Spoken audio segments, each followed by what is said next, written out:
Assalamualaikum warahmatullahi wabarakatuh. Alhamdulillah rabbil alamin wassalatu wassalamu ala asyrafil anbiya wal mursalin sayyidina Muhammad wa ala alihi washabbihi ajma'in. Rabbi shrah li sadri wa yassir li amri wahlul 'uqdatam min lisani yafqahu qawli, amma ba'd.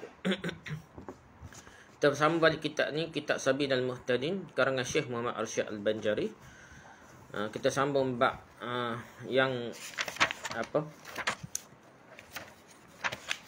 yang segala yang mewajibkan mandi. Dalam kita ni, dalam segala yang mewajibkan mandi tu bab orang junub lah. Sekarang ni kita tak bincang orang junub. Okey, kalau orang yang junub melintasi masjid dengan niat berhenti di dalamnya, tidaklah haram baginya kalau hanya sekadar melintasinya saja. Kerana yang diharamkan itu adalah maksud maksiat, bukan kerana berhenti dalam masjid. Kalau orang yang berjunub mengendari binatang tunggangan melintasi dalam masjid, tidaklah dianggap berhenti kerana jalan binatang tunggangannya itu disamakan dengan berkenderaan pada saat melakukan tawaf. Jadi macam dia gerak lah. Walaupun dia duduk atas, duduk dia atas kuda ke, atas unta ke, unta tegak, kira macam dia bergerak ikutlah. Kalau orang junub itu bukan orang Islam, tidaklah haram berhenti dalam masjid dengan syarat jika ada orang Islam yang mukallaf yang mengizinkannya. Jadi kalau dibenarkan, pasal ada lah rombongan yang kafir jumpa Nabi pun dalam masjid ni. Jadi perkara tu biasa ni. Atau ditemui ada orang yang dapat menempati orang yang mengizinkannya, yang mengajaknya dan ada keperluannya masuk dalam masjid. Berdasarkan dari tak ada dah. Sebelum Nabi, orang kafir ada masuk masjid. Bukan tak boleh langsung ni. Dan selama ia tidak mengiktikadkan masuk masjid itu baginya haram. Tetapi kalau diyakinkannya haram, maka ia tidak boleh masuk ke dalam masjid sekalipun ia tidak junub. Oh kafir hari gana pasal dia kafir hari lagi tak tahulah. Dia kata kalau kafir tu anggap dia tak boleh masuk, kita boleh masuk dah. Kita kira boleh lah sebagaimana hadis yang terang jelas dah. Perempuan yang bukan Islam kalau dalam keadaan haid ataupun dalam keadaan nifas dan tidak ditakutkan tertitik darahnya dah, maka ia tidak dilarang masuk ke dalam masjid dan berhenti dalam masjid dengan syarat ada hajat syarak yang memperbolehkannya masuk. Dan kalau tidak ada hajat syarak, maka dilarang masuk dalam masjid. Jadi mudah kafir pula masuk masjid. Kalau kita tengok sini, dia sendiri kena kata rasa haram baru kata boleh masuk. Dia kata halah haram kan. Orang kafir kita kata dah. Begitu juga orang hit ni pahal kafir ni, dia masuk masjid dia berhenti pun tak apa dah. Berhenti pun tak apa dia masjid. Kalau ada hajat lah. Kalau tak ada hajat tak boleh lah. Tapi tu dah kalau kita tengok pendapat ni, ada lah ulama lain, mazhab lain pertikaikan gitulah. Dia kata dah, tak care lah orang tina kafir, tak care lah orang tina kafir tu boleh masuk masjid. Mudah-mudah kita hak Islam pula payah lah. Ni dah ada perbincangan dah. Ada setengah ulama tu dia kata boleh lah. Sebab ni lah. Cumanya lebih baik tak payah lah. Kalau boleh terjaga dari titik, baru tak apa. Jadi ada setengah baca-baca dah perbincangan nak payah dalil. Bukan tak ada dalil juga. Semua tu ada dalil, nak payah dalil tu macam mana Okey, pendapat kata perempuan tadi, kafir tu kecuali dia boleh masuk masjid jika ada hajat lah, ada hajat syarak yang kata gana. Tahu kafir ada hajat syarak ni. Okey, pendapat inilah yang diperkukuhkan oleh Syekh Ramli dalam kitab Nihayah dan yang dikuatkan oleh Syekh Ibn Hajar dalam kitab Tuhfahnya. Jadi dilarang orang kafir yang junub dan nifas berhenti dalam masjid tanpa adanya perincian. Seperti yang terangkan dahulu kerana besarnya hadas kedua orang tadi. Tapi Ibn Hajar ni, ya tak boleh lah. Ia kerah lah. Sebab orang kafir masuk masjid ni lah. Dia kata tak boleh lah. Sebab orang kafir ni, kalau dia sekira junub, dia lebih junub lah. Tak aja mandi lah. Orang Islam ni kalau masa tu je tak mandi ni lah. Tak sebayang sebelum ni, mandi semua lah. Mandi junub ni lah. Nifas ke apa, hit ke tina ni. Jadi mengikut Ibn Hajar Al-Haytami ni seolah lebih besar lah. Junub orang kafir ni lebih kotor lah. Lagi tak boleh masuk masjid. Tu pendapat masing-masing. Jadi berbeza dah. Nampak dengan Ibn Hajar dengan Syekh Ramli lah. Adapun anak-anak yang junub tidak boleh berhenti dalam masjid dan tidak boleh membaca Quran. Anak-anak tu junub lah. Diharamkan berhenti dalam masjid dan berjalan bolak-balik dalam masjid jika tidak ada baginya uzur. Dan juga selain dari Nabi kita Muhammad SAW. Nabi pula tak apa pula dah. Tetapi kalau didapati uzur umpamanya bermimpi dalam masjid dan sukar mencari jalan keluar daripada masjid, baik kerana pintunya terkunci atau kerana takut keluar malam-malam gelap dah, baik takut kerana hartanya atau kerana yang lainnya, maka ia boleh berhenti dalam masjid kerana darurat. Maka wajib atasnya bertayamum, tetapi haram bertayamum dengan tanah masjid, kerana tanah masjid termasuk bahagian daripada masjid. Ini pendapat masak kita tak nak tanah ni bawa setuh gitu tayamum, tak ada gapo dak. Tayamum guna muka, tangan habis dak. Lepas tu kebah-kebah mas jatuh dari masjid juga kita buat gilah nak. Kalau nak kira tak. Tapi sini kata haram. Bahkan sebenarnya walaupun begitu kita kena ambil faedah juga sini lah, iaitu sebenarnya apabila harta wakaf ni ia jadi lebih besar haknya tak, yang tidak boleh kita ni buat macam harta sendiri dah. Bahkan kalau kita nak ambil semaya, lebih baik kita ambil semaya rumah di masjid berbanding kita ambil semaya di masjid, kerana dia telah jadi harta wakaf. Jadi banyak kali lah dia jadi harta wakaf tu kita guna seadanya saja, janganlah kita guna over dah. Betul-betul kita AJK masjid ke, kita tak boleh guna over melampau harta masjid. Kita guna seadanya saja. Kita jimat lah sikit harta masjid ni. Ni jangan pinggir pangkuk masjid gapo buat klik rumah tak atas-atas dah. Sejadah masjid buat klik rumah tak atas-atas. Jadi benda tu jadi besar dosa je lah. Dan apabila jadi wakaf ni, begitu juga kubur wakaf ni. Kubur wakaf ni lagi tak boleh buat blender apa-apa. Kalau kira dalil ni Nabi tak cerita wakaf tak wakaf dah. Nabi lari buat binaan dah. Cuma dalam mazhab kita mutaakhirin ni kata buat binaan kalau tanah wakaf yang dikongsi bersama oleh masyarakat setempat, tanah kubur, itu dikatakan tanah wakaf yang tidak boleh orang tu buat binaan atasnya ni. Paling terik pun batu nisai je. Kalau buat blender tu telah buat binaan lah, jadi haram dah lah. Jadi gitu dah mengikut mazhab kita. Mazhab lain tu buat binaan tu tak kira lah tanah wakaf ke buat belakang rumah sendiri pun tetap haram kerana Nabi larang lah. Kita apalah gitu lah. Bagi Nabi kita Muhammad SAW tidak haram berhenti dalam masjid sekalipun dalam keadaan junub, kerana termasuk kekhususan baginda. Jadi Nabi kita ni kalau junub pun tak haram lah. Tapi Nabi aja buat ke tak? Kita tak jadi jumpa dalil tu. Wallahualam lah. Setahu kita ni Nabi ni tetap menjunub lah, kena masuk masjid dah. Hadis ni tak jumpa dah. Cuma kita jumpa hadis sahabat dah. Sahabat ni dia berjunub dalam masjid. Dia pakai ambil asmaya ya, dia tak mandi wajib lalu. Sebelumnya mandi wajib, sebelumnya asmaya dah. Jadi dia meringankan hadas. Ada dah perbincangan di kalangan ulama tapi tidak dibincangkan sangat dalam mazhab kita. Kalau orang yang junub tidak memperoleh air itu kecuali dalam masjid dan ia mempunyai tempat air, maka hendaklah ia bertayamum lebih dahulu baru masuk ke dalam masjid. Kerana ingin mengambil air dengan tempat air yang dibawanya, sudah itu barulah dia mandi di luar masjid. Dan jika tidak ada tempat air, ia boleh mandi dalam masjid. Dimaafkan berhenti dalam masjid sementara mandi kerana darurat, kerana terpaksa. Tapi kalau air yang ada dalam masjid itu dalam kolam, boleh bagi yang junub masuk ke dalam masjid sampai mandi dalam kolam, sedangkan ia melintasinya dengan tidak berhenti. Kita ni tunggu sikit kita baca harum ni.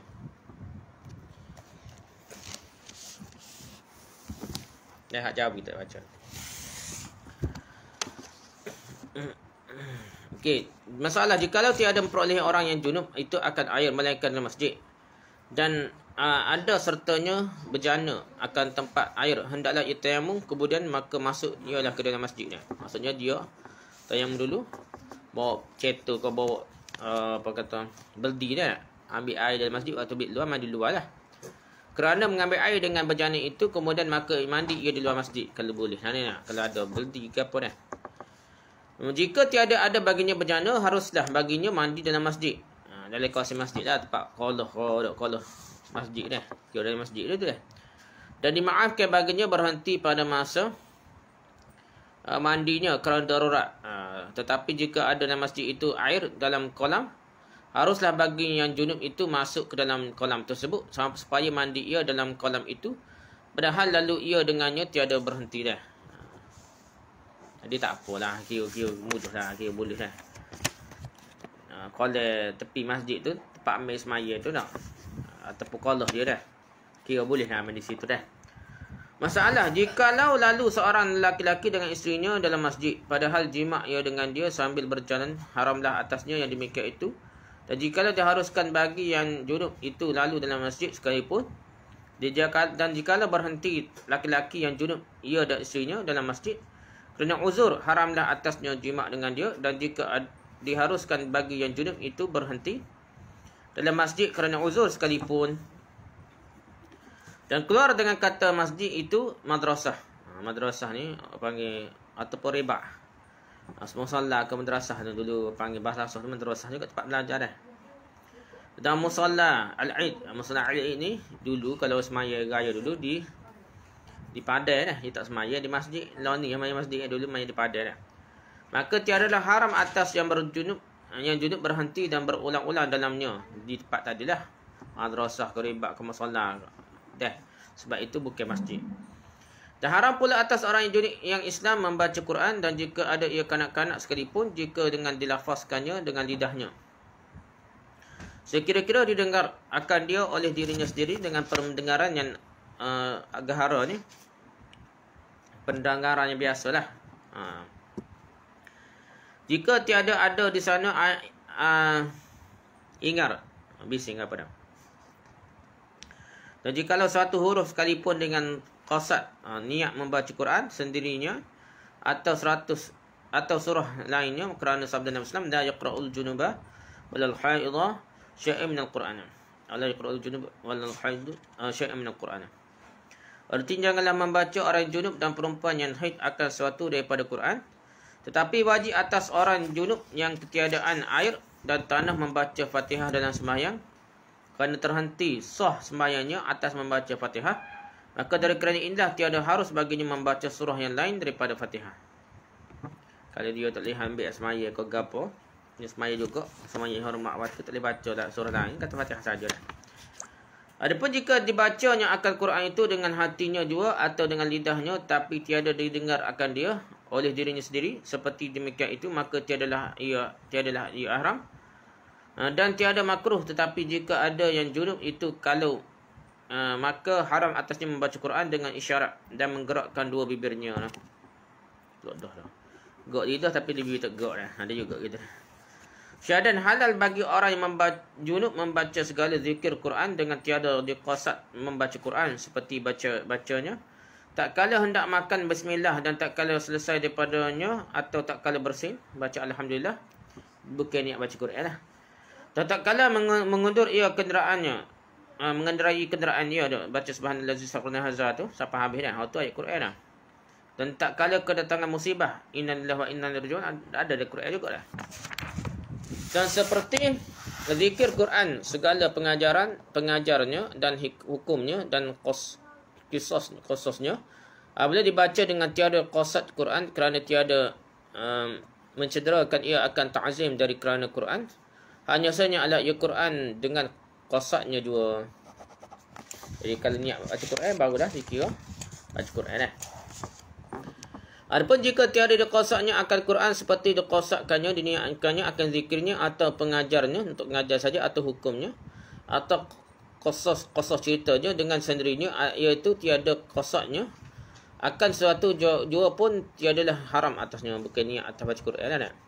Dan tiada yang beza pada yang demikian itu antara air yang barang yang tiada diperoleh nizamnya melainkan dalam Quran seperti ayat kursi dan suratul ikhlas, dan antara barang yang diperoleh nizamnya dalam Quran dan lainnya, inilah yang diiktimadkan oleh Syekh Khatib dan Syekh Ibn Hajar dan Syekh Ramdi dalam Mughni dan Tuhfah dan Nihayah. Adapun jika ada yang junub itu kafir, maka tiada ditegahkan ia daripada membaca Quran kerana tiada diiktikadkan akan haramnya. Tetapi jika ada ia haid ataupun nifas, maka ditegahkan ia daripadanya kerana besar hadasnya. Bermula tidak harus mengajarkan Quran bagi kafir yang ma'id, dan ditegahkan ia daripada belajar dia. Adapun kafir yang tiada ma'anid yang menentera, maka ditilik jika diharapkan akan masuk Islamnya, maka haruslah mengajar dia, dan jika tiada diharap akan dia, tiada harus mengajar dia. Dan hanya sahaja ditegahkan kafir daripada menyentuh mushaf kerana haram menyentuh dia itu terlebih muakkad dengan dalil haram menanggung dia serta hadas, dan haram menyentuh ia dengan najis bersalahan dengan membaca Quran kerana harus membaca dia serta hadas, dan harus membaca dengan mulut yang kena najis. Dan jikalau tayamum orang yang junub kerana mengharuskannya membaca Quran atau berhenti dalam masjid kemudian maka berhadas, ia haruslah baginya berhenti dalam masjid dan baca Quran kerana kekal tayamumnya dengan nisbah kepada berhenti dan membaca Quran. Demikianlah yang tersebut dalam Tuhfah Syahdan. Keluar dengan kata Quran itu Taurat dan Injil dan hadis Qudsi dan barang yang mansukh tilawah bacaannya, maka tiada haram atas orang junub membaca dia. Jadi kita baca haram pula. Jadi kalau seorang lelaki bersama dengan isterinya melintasi dalam masjid sambil berjalan keduanya bersenggama, maka haramlah keduanya melakukan perbuatan itu sekalipun diperbolehkan bagi orang junub melintasi masjid. Kalau suami isteri berhenti dalam masjid kerana suatu uzur, haramlah bersenggama sekalipun diperbolehkan bagi yang junub berhenti dalam masjid kerana uzur. Kata Pak Sultan mana pun tak bolehlah senggama dah. Jadi dikeluarkan dari kata masjid ialah madrasah langgar apa pondok ko atau panggil balasah dah. Teribat dan tempat solat hari raya di padai biasanya tidaklah diharamkan bagi orang junub berhenti dan berjalan berulang dalamnya dah. Kalau musalla ke apa dia bukan masjid, boleh nak lalu setengah mana pun dah. Dan haram bagi orang yang junub beragama Islam membaca Quran sekalipun anak-anak.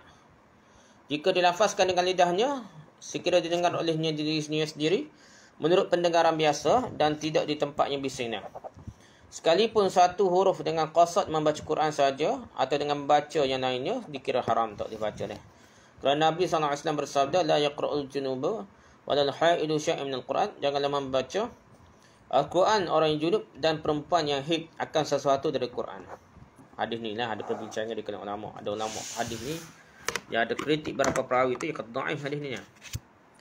Oleh sebab itu ada setengah-setengah boleh kata baca Quran kena yang kritik hadis ni lah. Cuma secara umumnya di mazhab kita ni, ulama mazhab kita terimalah hadis ni walaupun dhaif sikit kata boleh buat hujah dah. Jadi tetapi wajib bagi orang junub yang tidak menemukan air dan tanah membaca Fatihah.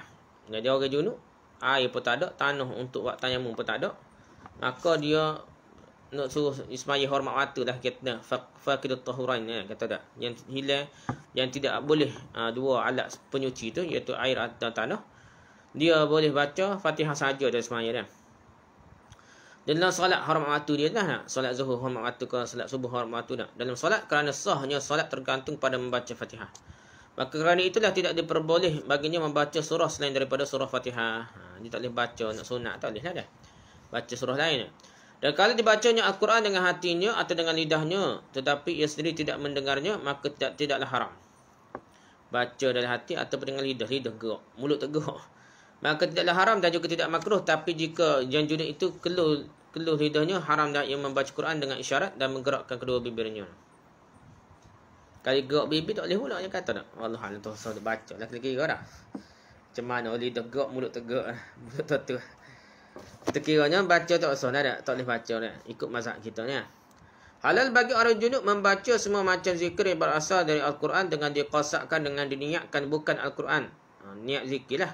Seperti dikala hendak makan membaca bismillah. Bismillahirrahmanirrahim. Kata bismillah saja ni ada dalam Quran dah. Tapi niat zikir tak jadi baca Quran lah. Sesudah bersin dibaca alhamdulillah nak. Itu tu niat zikir nak. Dan ketika hendak mengendarai kenderaan dibaca subhanallazi sakhrana hadza wa kunna lahum muqrinin inna ila rabbina munqalibun tu. Itu dari Quran ada dah. Tapi kalau niat kita niat zikir, niat baca doa itu dah. Tidak dikira baca Quran dah mengikut mazhab kita lah.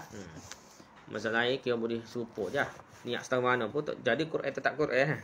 Jadi kata boleh baca Quran lah tak? Walaupun junub orang juga apa ni setengah-setengah mazhab lah. Okey, dan daripada saat kedatangan musibah membaca innalillah wa inna ilaihi raji'un, daripada Allah lah kita datang dan kepadanya lah kita kembali ni ada dalam Quran lah. Kalau cerita orang mati ke cerita aksiden ke cerita benda sedih ke apa yang tidaklah sampai tahap mati pun musibah dikira kita boleh baca innalillah wa inna ilaihi raji'un. Innalillahi wa inna ilaihi raji'un. Demikian juga zikir yang berasal dari Al-Quran dan segala pelajaran dari Al-Quran, hukum yang terkandung dalam Al-Quran, kisah-kisah terdapat dalam Al-Quran. Apabila dibaca tanpa diqasakkan Al-Quran, tidak diniatkan baca Quran dengan tidak mengurangi kebesaran dan keagungan Al-Quran. Kerana Al-Quran menjadi Al-Quran dengan qasak juga. Jadi tidaklah kita kata hina Quran. Kita tak niat zikir kat, tidak jadi hina Quran. Cuma kita ni tak jadi baca Quran lah.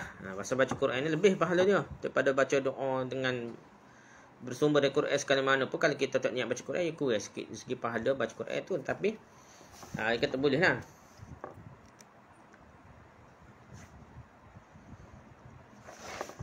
Dia kata, tetapi kalau tidak dikosakkan Al-Quran, seperti dikosaknya zikir, diniatkannya zikir, dan ataupun pelajaran, ataupun hukum, ataupun kisah Al-Quran lah, kisah-kisah, atau tidak dikosakkan apa-apa, tidaklah haram dah. Tidak niat apa-apa tak haram dah. Tapi kita tahu Al-Quran, dia tahu Al-Quran payah niat tak bukan Quran dah. Tidak ada perbezaan antara yang tersusun tidak berbentuk sajak seperti ayat kursi, surah Ikhlas, dan dengan yang berbentuk sajak. Dalam Quran itu ada bentuk macam syair ku sajak. Tak kira super belaka dah. Ini diperkuatkan oleh Syekh Ibn Hajar dan Syekh Ramli dalam kitabnya Mughni, Tuhfah dan Nihayah. Dan kalau yang junub itu orang yang bukan Muslim, maka tidaklah dilarang membaca Quran kerana tidak diiktikadkan haramnya. Tetapi kalau dia dalam keadaan haid atau nifas, dilaranglah membacanya kerana hadam sah. Ada dulu isu tak? Dia marah HKP tak? Politik ni, isu politik ni. Dulu ada tak lebar merasa ni, dia kata, tak boleh baca Quran HKP ni tak? Dah, hina Quran lah. Lepas tu, buat contohnya, Umar Al-Khattab. Umar Al-Khattab ni masuk Islam tu baca dah. Kalau buat hujah tu, nampaklah peliknya. Dalam riwayat-riwayat dalam Rahikul Makhtum, saya pun cek lah Rahikul Makhtum ke apa tu, memang dah. Umar ni, dia baca Quran tu sebelum dia masuk Islam lagi dah, sebelum dia mengucap depan Nabi. Jadi oleh sebab itu mazhab kita ni pun pendapat mazhab kita sebenarnya kafir boleh baca Quran dah. Tak haram baca Quran dah. Baca Quran ni suku dak sentuh Quran, suku baca Quran tu tak haram. Kerana dia ni tak itikad haram, tak bahasa apa haram lah. Haram gana kafir je haram lagi dah. Jadi gitulah sebenarnya. Tidak boleh mengajarkan Quran pada orang kafir, ingat. Yang keras kepala, yang tak usah ke Islam pun nak khianat ke Islam dah. Orientalis jahat ke ataupun orang kafir jahat dah. Dia kadang-kadang suruh hajar dia Islam tapi nampak nak lawai balik Islam dah. Dan dilarang ia belajar pun. Kita tak beri orang ni bukan nak cari kebenaran Islam tapi nak khianat. Tapi timbang taruh lah dah. Walaupun dia kata nak khianat ke Islam, nak belajar Islam, kalau kita kuat dan kita ni hebat, kita boleh mengajar dia sampai dia tidak backing Islam ni lah. Sehingga dia lembut dan sehingga dia mudah terima Islam. Tak apalah. Nah. Tapi jangan kita main kaki sama kita pun jahil juga dah. Tak boleh lah gitu dah. Tapi kafir yang bukan kafir inat, kafir yang menentang dia keras kepala ni, maka dilihat kalau diharapkan akan masuk Islam maka boleh mengajarnya dah. Dan jika tidak diharapkan masuk Islam tidak boleh mengajarnya dah. Dah. Takut dia guna hujah Quran Islam tu untuk khianat ke Islam dia kot dah. Ada juga orientalis ni yang belajar nak khianat ke Islam pada kan Goziza lah apa yang menentang hadis Nabi lah.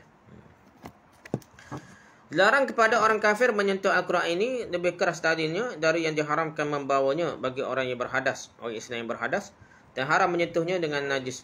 Dah, lebih haram daripada orang Islam sentuh dengan najis. Orang kafir lebih haram bawa Quran dah. Ini pendapat asal lah. Tapi pas inilah nak baca Quran guana kalau kita pergi Quran tu lihat ataupun pergi terjemahan lah dah. Ramai kafir ni bukan orang Arab lah. Jadi baca terjemahan tu tak boleh ke? Pahbil dia tak tahu bahasa Islam dah. Gitu dah. Ada perbahasan lah dah. Tapi tengok timbang taruh lah dah. Bukan boleh 100%, bukan tak boleh 100%. Kalau dia nampak nak khianat ke Islam, nak menghina Quran, tak boleh lah dah. Berbeza dengan membaca Quran kerana boleh membacanya sekalipun berhadas dan boleh membacanya dengan murid bernajis sekalipun. Dia kira boleh lah, tak boleh pun boleh. Pasalnya boleh ni. Baca ni tak kira hadas tak hadas pun dah. Ada kecil lah dah. Murid bernajis, hadas besar tak boleh lagi dah. Hadas besar tu duduknya.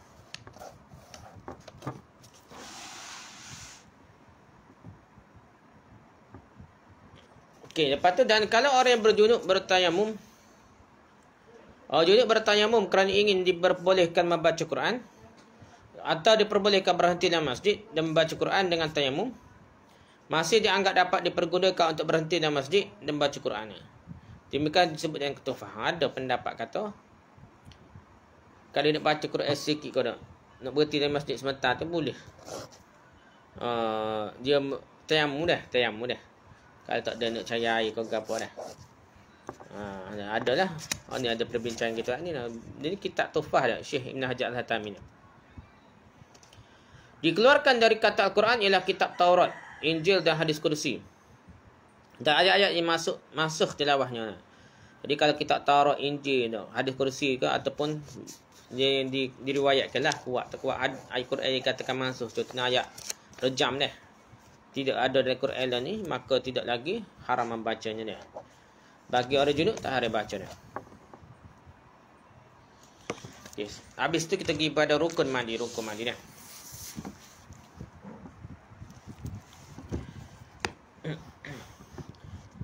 Pasal pada menyatakan rukun mandi dan kata pula fardu mandi dan wajibnya dah. Bermula rukun mandi yang lain daripada mandi mayat dua perkara. Pertama, niat seperti diniatkannya dengan hatinya akan salah satu daripada yang lagi akan datang, dan sunat melafazkan dia dengan seperti lidahnya. Ini mengikut mazhab kita dah. Setengah mazhab lain kata bid'ah dah. Dengan seperti lidahnya seperti dikatanya nawaitu rafa'al janabah. Artinya sahaja aku mengangkatkan janabah. Adalah ia junub. Dah. Atau nawaitu rafa'al hadas. Artinya sahaja aku mengangkat hadas haid dah. Haid jika ada ia haid. Atau nawaitu rafa'al nifas. Rafa'al haid ke rafa'al hadas dah. Ataupun nawaitu rafa'al nifas. Artinya sahaja aku mengangkatkan nifas. Jika ada ia nifas. Yang ini mengangkat ke hukum janabah atau hukum haid ataupun hukum nifas.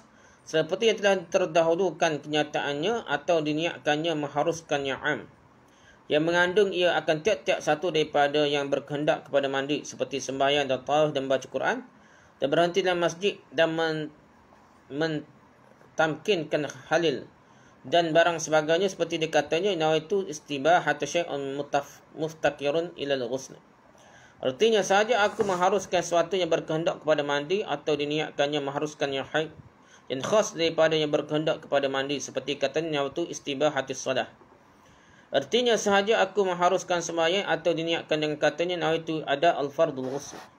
Artinya sahaja aku menunaikan fardu mandi nawaitu ada al-ghusl. Artinya sahaja aku menunaikan mandi ataupun nawaitu fardul ghusli, artinya sahaja aku mengerjakan fardu mandi, atau nawaitu wajibul ghusli, artinya sahaja aku wajib mandi, atau nawaitul ghuslul mafrud, nawaitul ghuslul mafrud, artinya sahaja aku mandi yang difardukan, atau nawaitul ghuslul wajib, artinya sahaja aku mandi yang wajib, atau nawaitul ghuslul lis-salah, artinya sahaja aku mandi kerana sembahyang, atau nawaitu at-taharah lis-salah, artinya sahaja aku sembahyang kerana sahaja aku bersuci kerana semaya.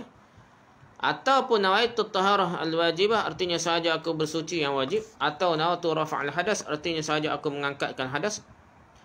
Dan jikalau dengan itlak sekalipun dari kerana mengangkatkan yang mutlak itu melazimkan mengangkatkan yang muqayyad. Kerana mengangkatkan mahiyah melazimkan tiap-tiap satu daripada segala suku-sukunya. Atau nawaitu taharah anil hadas, artinya sahaja aku bersuci daripada hadas. Atau nawaitu rafa'al hadas al-akbar, artinya sahaja aku mengangkatkan hadas yang besar. Atau nawaitu rafa'al hadas an jami'il badan, artinya sahaja aku mengangkatkan hadas daripada sekalian badan, maka salah satu daripada segala niatnya tersebut itu memadai. Dan jikalau dengan bahasa yang lain daripada bahasa Arab sekalipun. Tetapi yang muqayyad seperti dua yang kemudian itu terafdal daripada yang mutlak. Inilah sekaliannya pada orang yang salim, yang sihat lah. Adapun orang yang sentiasa berhadas seperti yang salasul bau, kencing tak berhenti, dan yang mustahadah, orang yang sakit darah tak berhenti, darah di faras ni lah. Maka tiada memberi pada mandian meniatkan mengangkatkan hadas atau bersuci daripada hadas, dan hanya hendaklah ia berniat istibahatus solah, artinya mengharuskan sembahyang atau barang sebagainya daripada tiap-tiap barang yang berkehendak kepada mandi. Kita baca kat tu dah. Panjang.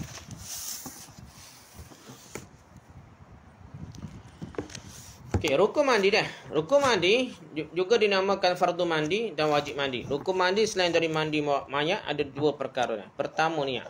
Niat ni panjang-panjang lah. Kita baca ni bab niat saja ni. Niat seperti diniatkan dalam hatinya salah satu dari yang akan diterangkan yang akan datang lah. Dan sunat melafazkannya dengan lidah. Seperti katanya, sahaja aku mengangkat janabah dah. Jika ia dalam keadaan junub, dia kata sahaja aku angkat janabah lah. Ataupun sengaja nawaitu rafa'al hadas, sahaja angkat hadas lah. Ataupun dia kata nawaitu rafa'al nifas, dalam keadaan junub, daripada nifas, nawaitu rafa'al nifas, jika dalam keadaan nifasnya. Kalau ini nifas, yang ini mengangkat hukum janabah, hukum haid dan atau nifas seperti yang telah diterangkan di atas, atau diniatkan membolehkan yang umum yang mengandungi semua yang mewajibkan mandi seperti solat, tawaf, membaca Quran, berhenti dalam masjid, menghalalkan suami untuk mengadakan senggama dengan isterinya seperti katanya nawaitu istibahah syai'in muftakirin ila al-ghusli, sengaja aku membolehkan sesuatu yang memerlukan kepada mandi dah. Umum gitu dah. Atau diniatkannya memperbolehkan yang khusus yang memerlukan mandi seperti kata nawaitu istibahatis solah, sengaja aku memperbolehkan solat. Atau diniatkannya kata nawaitu ada fardul ghusl, sengaja aku tunaikan fardu mandi. Ataupun nawaitul ghusla, sengaja aku menunaikan mandi. Atau nawaitu fardul ghusli, sengaja aku merujukkan fardu mandi. Ataupun wa nawaitu wajibal ghusli, sengaja aku mandi yang wajib. Ataupun nawaitul ghusla al-mafruḍah, sengaja aku mandi yang difardukan. Nawaitul ghusla wajibah, sengaja aku mandi yang wajib. Nawaitu ghusla lis-salah, sengaja aku mandi kerana salat. Ataupun nawaitu taharah lis-salah, sengaja aku bersuci kerana salat. Ataupun nawaitu taharah al-wajibah, sengaja aku bersuci yang wajib. Atau nawaitu rafa'al hadas, sengaja aku bersuci daripada hadas. Ataupun nawaitu taharah 'anil hadas, sengaja aku mengangkat hadas. Boleh berlaku lah tu dah. Disebut contoh-contohnya.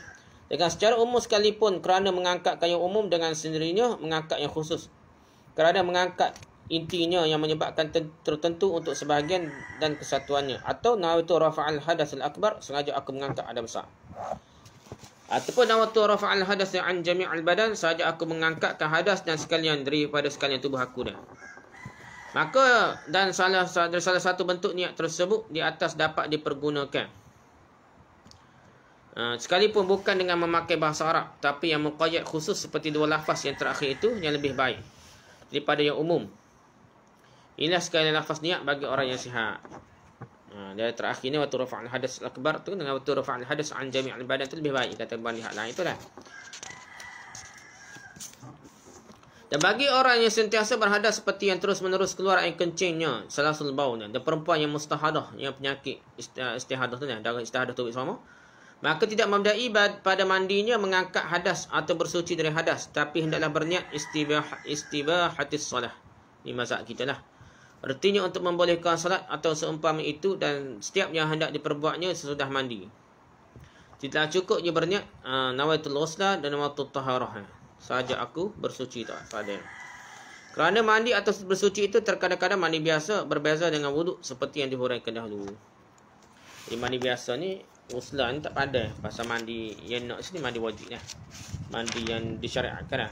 Bertaharah suci pun mandi biasa taharah juga dah.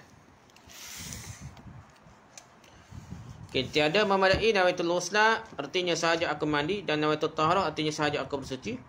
Kerana mandi atau bersuci itu terkadang ada i'adat, bersalahan dengan wuduk.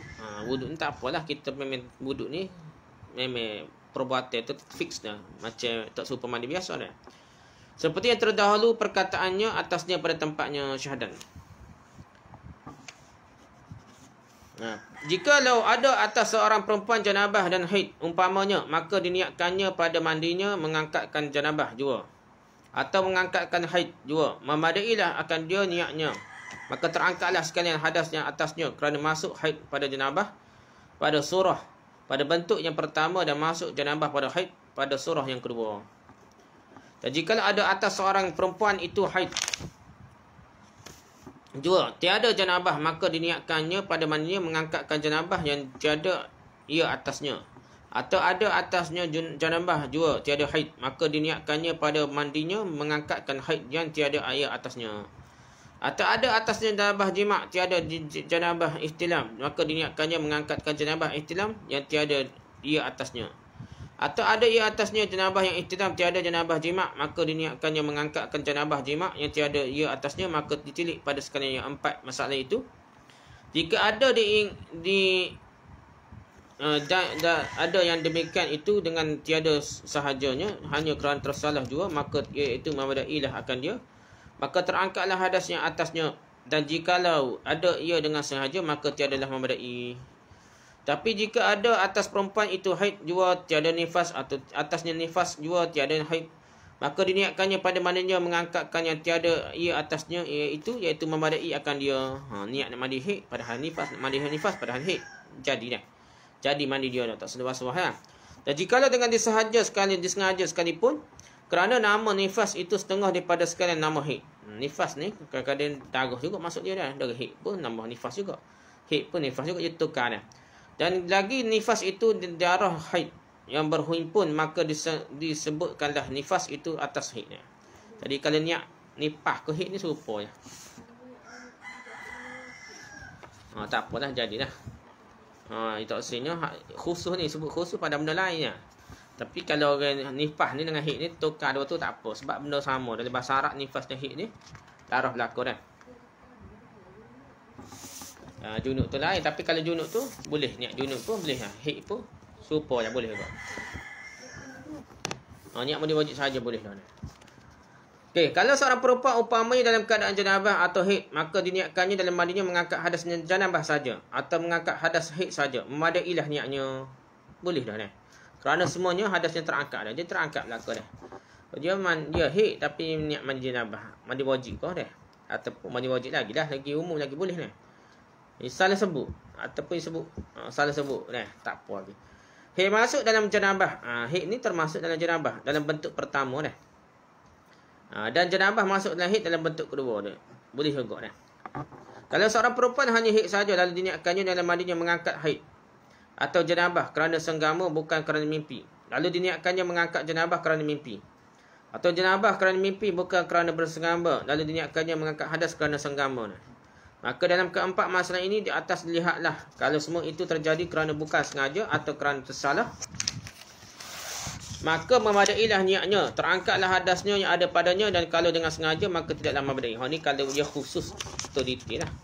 Dia tahu dah dia bukan kerana mimpi, dia kata dia kerana mimpi niat dah. Tapi lah, kalau tersalah tak apalah, dia tahu dah tak niat gitu dah. Dia tahu sebabnya junub tu sebab apa, ya ada besar tu sebab apa, automatik lah. Sebenarnya ni benda mudah. Apabila kita tahu kita sebab kita jadi mandi wajib ni, kita automatik lah kita niat kerana tu dah. Takkanlah tukar niat.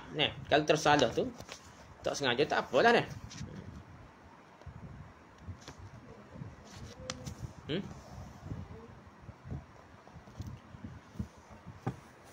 Okey, lepas tu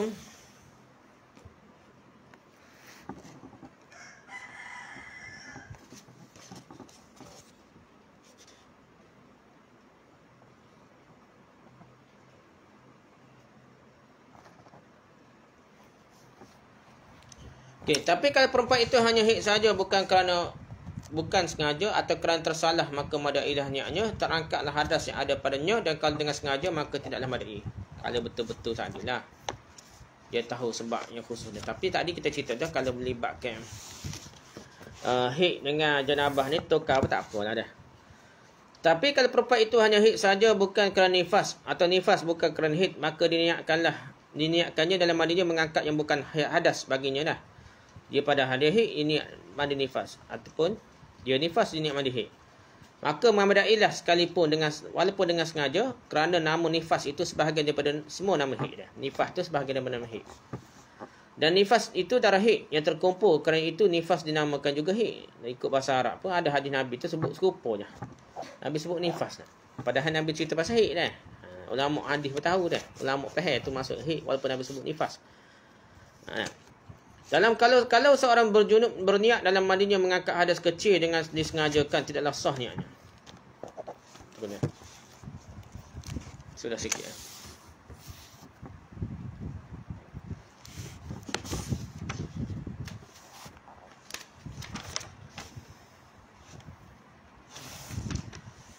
Dan jikalau berniat orang junub pada mandinya itu mengangkatkan hadas asghar, hadas kecil lah, bukan hadas besar dah, dengan sengaja, tidak adalah sah niatnya. Tapi jika ada yang demikian itu dengan tiada disengajakan, hanya kerana tersalah jua, sah lah niatnya lah. Dia nak mandi wajib tiba niat ke bahasa Arab. Sebut hak kecil dia tadi. Terus salah sebut. Kalau salah sebut setengah mana pun dah. Ia tak kira. Kira dalam hati. Tapi tiada terangkat janabah daripada anggotanya yang lain daripada anggota wuduknya. Kerana niatnya tiada mencapai ia akan dia. Dan tiada pula terangkat janabah daripada kepalanya. Dikarenakannya wajib pada kepalanya itu membasuh. Dan yang diniatkannya padanya hanya yang menyapu jua. Kalau asghar kan. Kerana ialah yang wajib pada wuduk. Dan basuh yang menggantikan dia. Dan menggantikan daripada sapu itu.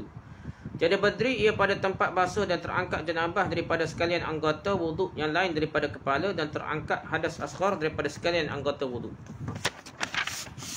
Bermula wajib menyeratakan niat pada mandinya. Dengan mula-mula yang dibasuh daripada badan, sama ada ia kepala ataupun kaki ataupun yang lainnya. Kerana tiada tertib pada mandi, supaya kebilangan sekalian basuhnya, tiada berkehendak kepada mengulangi setengahnya dari kerana jika tiada dipesertakan niat dengan mula-mula, jadi basuh seperti berniat ia kemudian daripada membasuh satu suku daripada badannya, nescaya tiadalah kebilangan basuh yang terdahulu daripada niat ini itu, maka wajib atas dia mengulangi membasuh dia seperti barang yang telah terdahulu bandingnya pada wuduknya. Jadi kalau dia niat lewat dah, dia apa basuh badan tu ingat nak niat dah. Lepas tu ngelah baru niat dah. Niat. Jadi start niat-niat ni pada mula-mula anggota. Tak kira lah kepala ke kaki ke tangan ke hak mana start mula tu, dia kira hak tu lah buat. Kita kena niat dah. Kita baca dah. Kalau seorang junub berniat dalam mandinya mengangkat hadas kecil dengan sengaja, tidaklah sah niatnya. Tapi kalau tidak disengajakan, sahlah niatnya. Tetapi tidak terangkat janabah dan anggota lain dari anggota wuduknya, kerana niatnya tidak mencakupinya. Dan tidak pula terangkat janabah dari kepalanya, kerana wajib pada kepala itu membasuh. Dan yang diniatkannya hanya menyapu, kerana itulah yang wajib pada wuduk. Dan membasuh sebagai ganti dari menyapu tidak dapat diganti dengan membasuh. Dan terangkat hadas kecil dan seluruh anggota wuduknya. Jadi kalau dia niat macam-macam ambil akak hadas kecil, ambil wuduk, dia tak jadilah. Walaupun dia boleh lagi tukar niat tu dah. Tapi kira sekadar tu dia tak jadi lagi mandi wajib. Dia kira pun ambil semai dulu. Lepas tu kena mandi wajib mula juga lah. Wajib meratakan niat mandi pada permulaan membasuh tubuh, baik di kepala atau kakinya atau yang lainnya dah, tangan ke gapo, kerana tidak wajib tertib dalam mandi supaya dianggap termasuk membasuh. Yang tidak diperlukan lagi mengulanginya lagi dah. Ikut start tangan kat tangan lah. Kira ratalah tangan dah, tak perlulah. Kira tak jadi kena start kepala dak dah. Start mana-mana pun kira jadi belaka dah.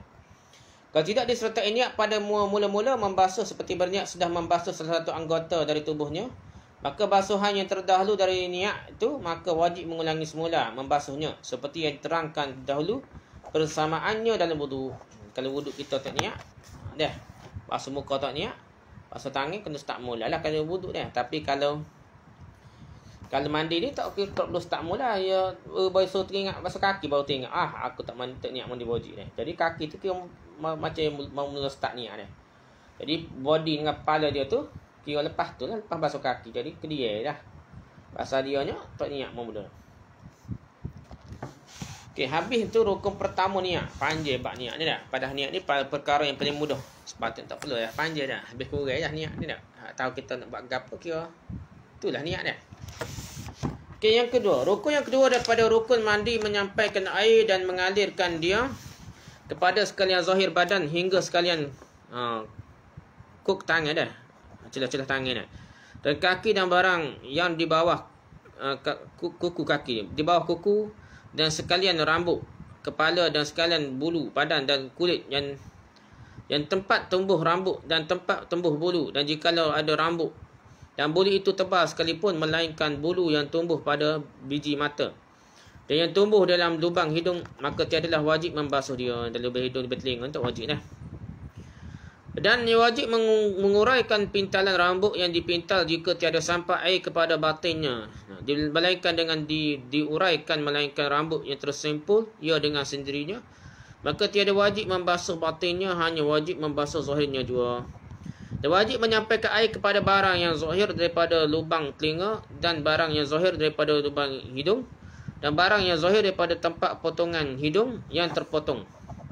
Dan barang yang zahir daripada faras perempuan bikr atau janda, tak kala ia duduk qada hajat, dan barang yang zahir daripada segala pecah-pecah kulit badan dan kepada barang yang di bawah pelepah kulfah ni, iaitu kulut lah, kulfah.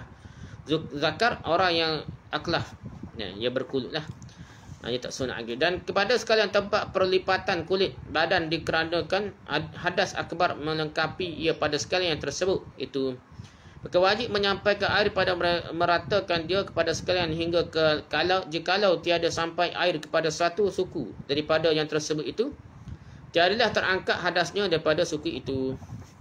Syahdana, jadi wajib pada mandi itu berkumur-kumur dan memasukkan air ke hidung, dan jika terbuka batin mulut dan batin hidung dengan sebab terpotong yang menutup keduanya sekalipun, dan demikian lagi tiada wajib membasuh biji mata, dan jikalau jadi terbuka ia sebab terpotong sekalian kelopak mata sekalipun. Jadi kalau mata terbuka pun tak wajib basuh dia.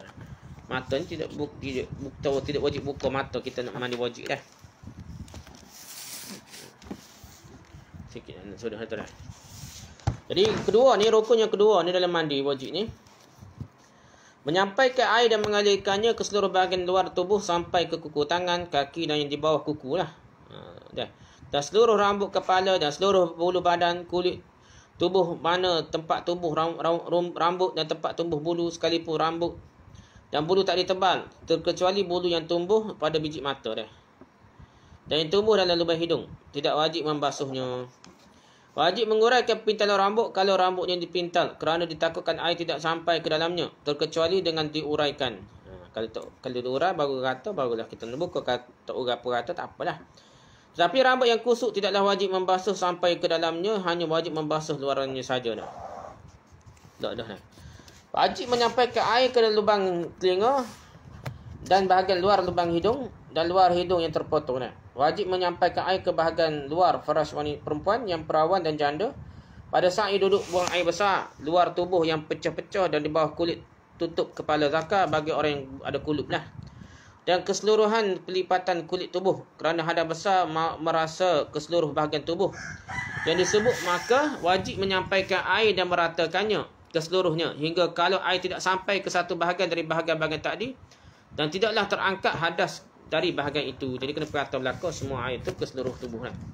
Tidak wajib dalam mandi itu lebih dahulu berkumur-kumur dan memasukkan air ke dalam hidung. Tak wajib lah.